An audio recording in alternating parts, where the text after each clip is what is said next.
राजा रघुवंशी हत्याकांड में एक बार फिर कानूनी गतिविधियां तेज हो गई हैं। मामले की मुख्य आरोपी सोनम रघुवंशी ने सुप्रीम कोर्ट में जवाबी हलफनामा दाखिल कर खुद को निर्दोष बता डाला। अपने हलफनामे में सोनम ने कहा है कि उसे इस मामले में गलत तरीके से आरोपी बनाया गया है। उसने हलफनामे में कहा है कि वो शुरुआत से ही जांच एजेंसियों और अदालत की कार्यवाही में पूरा सहयोग करती आ रही है और आगे भी करती रहेगी।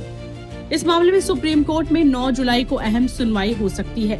अदालत मेघालय सरकार की उस याचिका पर विचार करेगी जिसमें सोनम रघुवंशी को मिली जमानत को चुनौती दी गई है। माना जा रहा है कि सुनवाई के मामले के बाद दिशा तय करने वाला महत्वपूर्ण फैसला भी आ सकता है। पिछली सुनवाई के दौरान केंद्र सरकार की तरफ से पेश सॉलिसिटर जनरल ने सुप्रीम कोर्ट को बताया था कि मामले की जांच और ट्रायल की प्रक्रिया अभी जारी है। उन्होंने अदालत को जानकारी दी कि केस में अब भी 94 गवाहों के बयान दर्ज होना बाकी है। इसी वजह से मुकदमे की सुनवाई अभी ट्रायल कोर्ट में चल रही है। इस दौरान सुप्रीम कोर्ट ने भी जांच की प्रगति को लेकर कई सवाल पूछे थे और अगली सुनवाई के लिए 9 जुलाई की तारीख तय की थी। चलिए अब आपको बता देते हैं कि इस मामले में अब तक क्या क्या हुआ। 11 मई 2025 इंदौर में राजा सोनम की शादी हुई। 23 मई 2025 हनीमून के दौरान दोनों मेघालय से लापता हुए। 3 जून 2025 मेघालय की गहरी खाई से राजा का शव बरामद हुआ। मुख्य आरोपी सोनम फिलहाल अदालत से मिली सशर्त जमानत पर बाहर है। सह आरोपी राज कुशवाहा 3 साथियों के साथ शिलांग जेल में बंद है। 94 गवाहों के बयान ट्रायल कोर्ट में दर्ज होना अभी बाकी है। राज कुशवाहा समेत 4 आरोपी शिलांग जेल में बंद हैं। फिलहाल इस मामले के अन्य आरोपी राज कुशवाहा और उसके 3 साथी शिलांग जेल में बंद हैं। सोनम रघुवंशी को पहले ही जमानत मिल चुकी है और वो फिलहाल जेल से बाहर है। इसके अलावा इस मामले में 3 अन्य आरोपियों और एक मकान मालिक को भी अदालत से जमानत मिल चुकी है।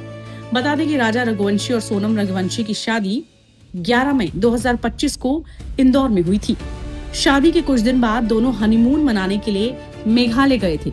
23 मई 2025 को दोनों के अचानक लापता होने की खबर सामने आई थी, जिसके बाद पुलिस ने उनकी तलाश शुरू की थी। वहीं मामले की पूरी जानकारी वकील दे रहे हैं, सुनिए। आज कोर्ट में सुनवाई हुई थी। एसजी साहब को सुना गया और कोर्ट इस ओपिनियन पे था कि ग्राउंड्स ऑफ अरेस्ट कम्युनिकेट नहीं हुए हैं और कोर्ट का कहना है कि सिर्फ आपने सेक्शन मेंशन किया है, what has been effectively communicated. अब कोर्ट ने एसजी साहब ने परमिशन ली है कोर्ट से और कोर्ट ने उनको बोला है कि ठीक है, आप original documents copy photocopy produce करिए मेमोरेंडम ऑफ अरेस्ट की, एंड उसके बेसिस पे फिर आगे की सुनवाई होगी। कोर्ट ने आज ये भी कहा कि इस मामले को लार्जर बेंच को रिफर करना चाहिए। क्या ऑब्जर्वेशन होती है?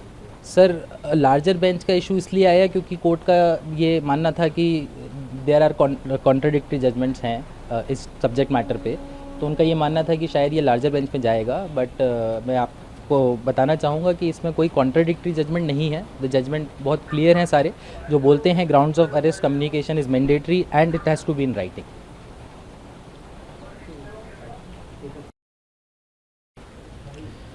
Today matter was Sonam Raghuvanshi's matter was listed before Honorable Supreme Court.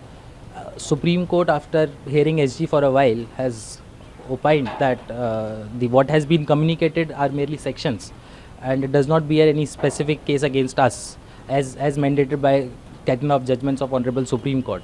Now the Supreme Court the learned SG has sought permission to produce photocopies of the memorandum of arrest and other documents to show what has been communicated to Sonam Raghuvanshi at the time of arrest. Supreme Court has granted the permission and the matter is now listed for 14th of July for further hearing.